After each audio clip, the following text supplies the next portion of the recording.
Assalamualaikum warahmatullahi wabarakatuh. Selamat pagi.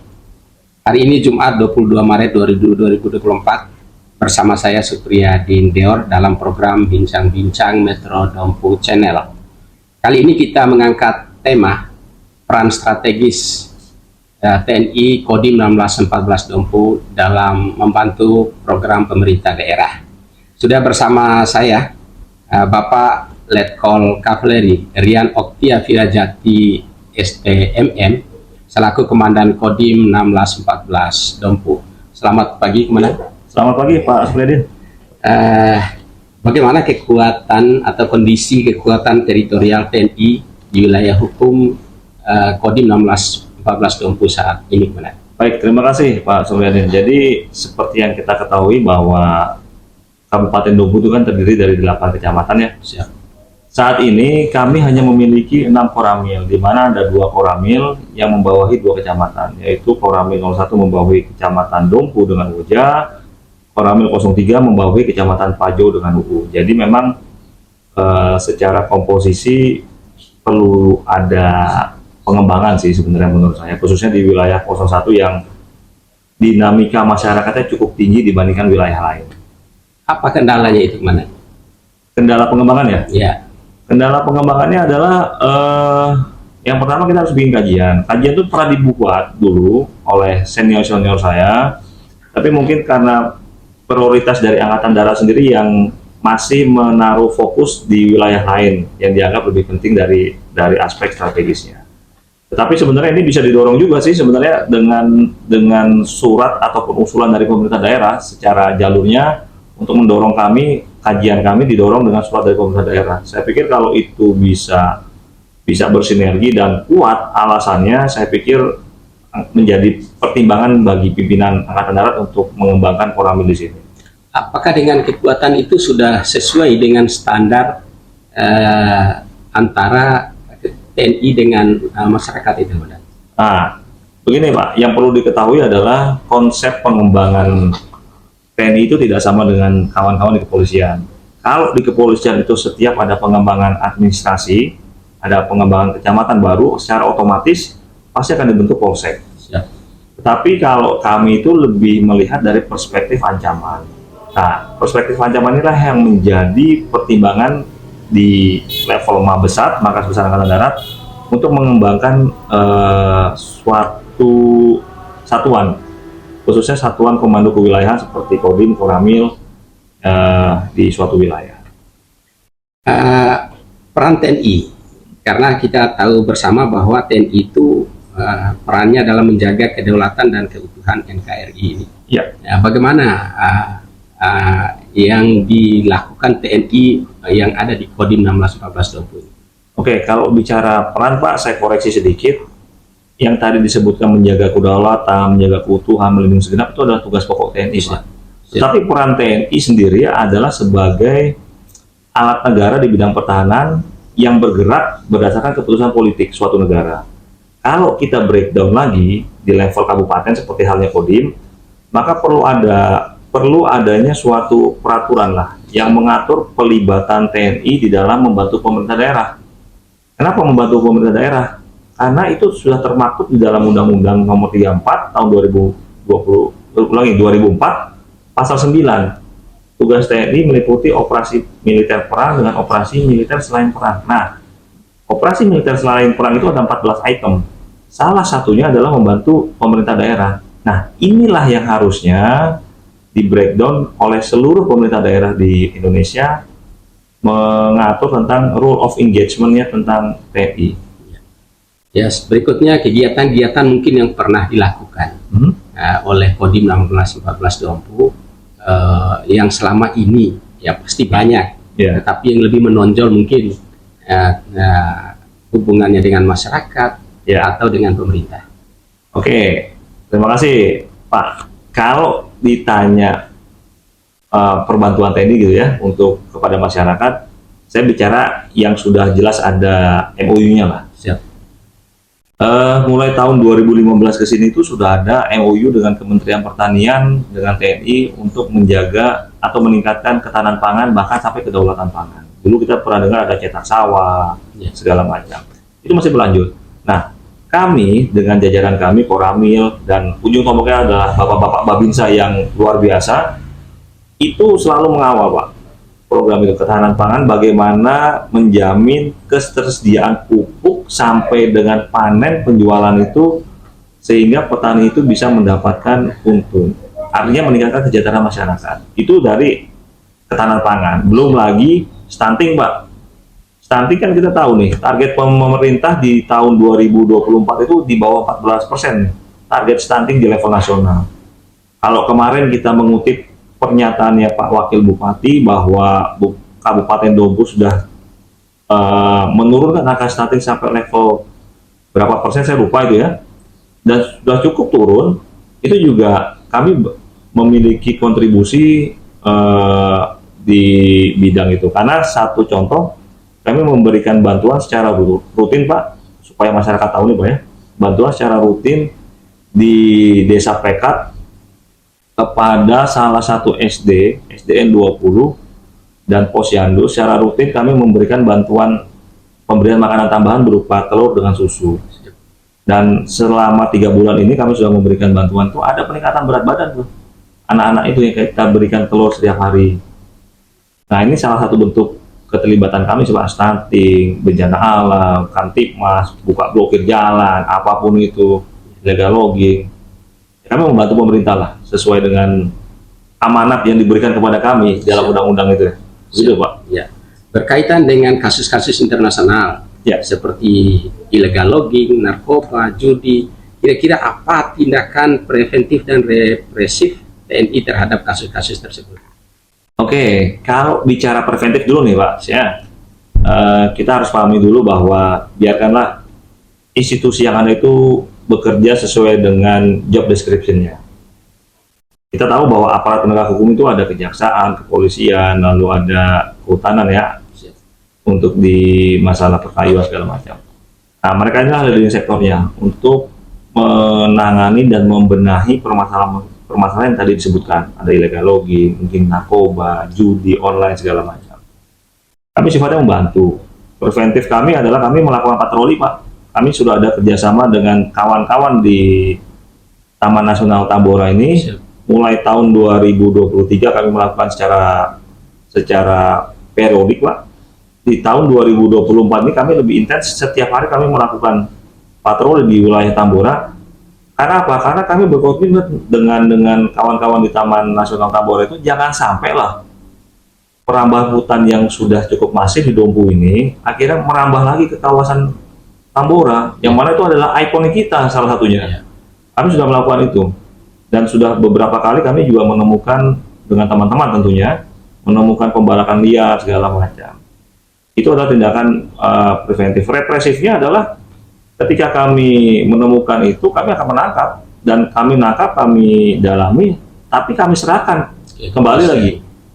Tergantung Pak, bukan hanya ke kepolisian. Kalau dia illegal logging, saya serahkan kepada teman-teman di KPH. Gitu.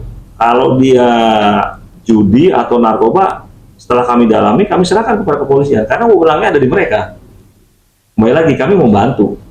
Gitu kan, sama seperti tadi di dalam undang-undang kami membantu pemerintah daerah, di dalam undang-undang itu sendiri juga disebutkan membantu kepolisian dalam menjaga Kamtipmas, begitu Pak.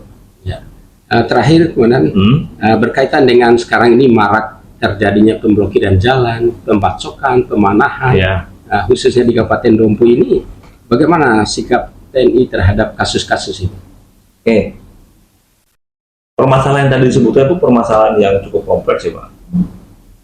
Saya katakan ini adalah karena pola pikir masyarakat yang bersifat natural, yang seharusnya mereka itu sudah berpikir rasional.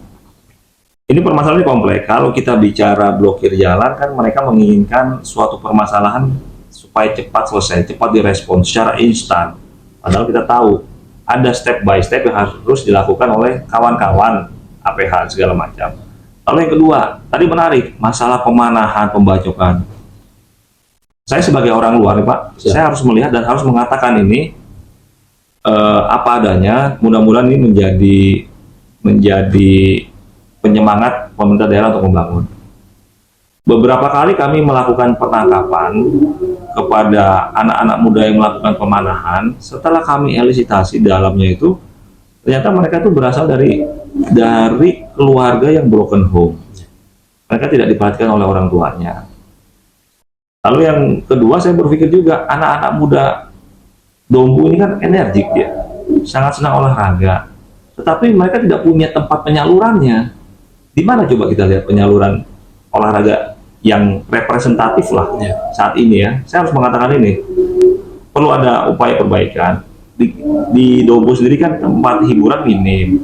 Mereka itu anak-anak muda, anak-anak generasi Z, generasi Alpha yang secara notabene ketika mereka lahir owek-owek keluar itu, mereka sudah kenal dengan handphone.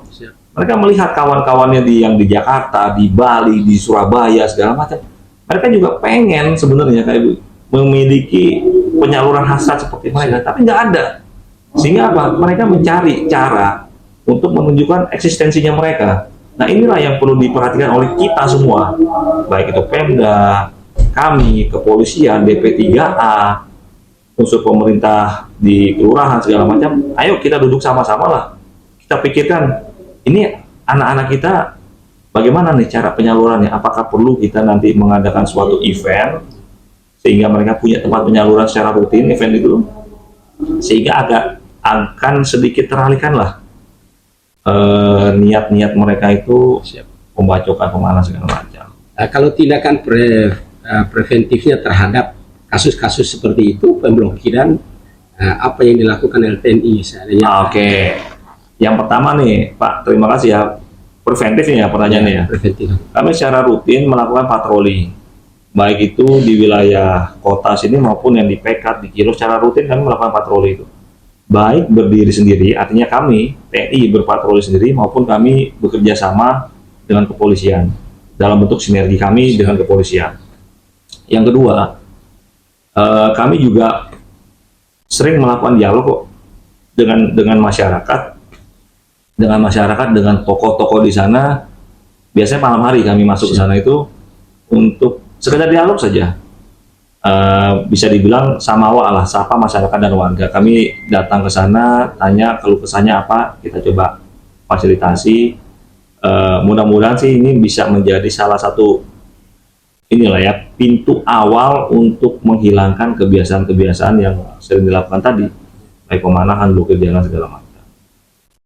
Harapan Pak Dandim terhadap masyarakat dalam hal Kamtipmas yang ada di Kabupaten Dompu.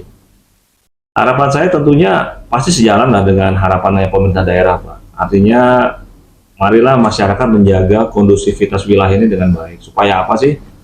Ketika wilayah itu tenang, adem, itu kan masyarakat yang lain bisa bekerja dengan tenang. Yang mau beternak silakan beternak tanpa mengganggu kepentingan para petani, ternaknya dijaga. Yang petani juga sama demikian halnya. Yang dagang juga sama. Kalau suatu wilayah itu iklim investasinya bagus, kondusivitasnya bagus, saya yakin kok investor banyak yang masuk kok. Yang masuk ke Dompu karena Dompu itu kan punya potensi yang besar, Pak. Sapinya banyak, jagungnya besar, banyak juga wilayahnya. Terus apalagi alamnya lake bagus. Kalau itu masyarakat paham secara keseluruhan seperti Bali lah, ibaratnya gitulah ya, banyak yang sudah paham sehingga mereka menjaga tuh betul-betul. Tidak ada lagi berita-berita di media online ataupun di TikTok, di Facebook viral, blokir jalan, pembakaran, pembacokan. Kalau itu sudah hilang dalam kurun waktu berapa lama, saya yakin kok investor tuh melirik, wah berarti kondusivitas wilayah bagus nih, iklim investasi di Dompu pasti bagus nih, dia berani datang. Tapi kalau kayak begini terus, yang rugi siapa? Masyarakat Dompu, Pak. Kalau saya kan bukan orang sini. Saya suatu saat akan pindah lagi ke daerah lain, datang dan pergi. Nah, marilah, makanya saya mengajak nih, dalam kesempatan ini saya mengajak kepada masyarakat Dompu, mari kita berpikir secara rasional lah. Berpikir rasional, supaya nanti anak-anak kita nih, bisa menikmati. Sayanglah, kalau Bima kota sudah lebih maju, Sumbawa lebih tertib, tertata, belum lagi di daerah lain. Masa iya masyarakat Dompu masih harus selalu berkutat dengan masalah blokir jalan, pemanahan. Udah nggak zamannya saya pikir. Begitu. Terakhir satu lagi, kaitan dengan Babinsa yang berhubungan langsung dengan masyarakat. bagaimana pembinaannya terhadap mereka. Pembinaan terhadap Babinsa atau Terhadap Babinsanya sebagai anggota, karena mereka yang berhubungan langsung dengan masyarakat mungkin dengan mudahnya bermain ini dan itu terkait dengan itu mungkin perlu ada penjelasan. Di dalam program kerja kami, Pak Supri, bahwa secara rutin dalam 1 tahun itu kami ada melakukan penyegaran dan latihan-latihan teknis tentang peningkatan kemampuan para Babinsa. Nah, ini yang kami lakukan selalu untuk menjaga perilaku dan tidak tanduk para Babinsa di tengah-tengah masyarakat. Kami selalu ingatkan kok, secara hierarki saya kepada Pak dan Ramil kepada para Babinsa. Dan itu pun kami selalu evaluasi kok Pak. 1 bulan 2 kali kami melakukan namanya jam komandan, artinya saya mengambil apel seluruh para Babinsa untuk memberikan penekanan ulang. Karena namanya manusia, terkadang kita lupa apa yang sudah kita tekankan, apa yang sudah menjadi tugas tanggung jawab kita. Kami selaku unsur pimpinan di sini mengingatkan kembali, ayo jangan sampai keluar dari jalur yang sudah ditentukan. Ingat, tugas kalian sebagai Babinsa adalah ini. Keberadaan kalian sebagai Babinsa di tengah masyarakat adalah ini. Nah, itu yang selalu kami tekankan ulang, Pak. Terima kasih Pak Dandim. Pemirsa, peran TNI yang seolah telah melekat di tengah masyarakat menjadikan hubungan emosional aparat TNI dan masyarakat menjadi lebih baik dan lebih mesra. Seiring dengan itu, masyarakat masih sangat membutuhkan kebersamaan itu. Pemirsa, demikian program Bincang-Bincang Metro Dompu Channel bersama Dandim 1614 Dompu. Semoga bermanfaat. Selamat pagi dan sampai jumpa di program Bincang-Bincang berikutnya. Wassalamualaikum warahmatullahi wabarakatuh. Waalaikumsalam. Terima kasih, Pak Supri.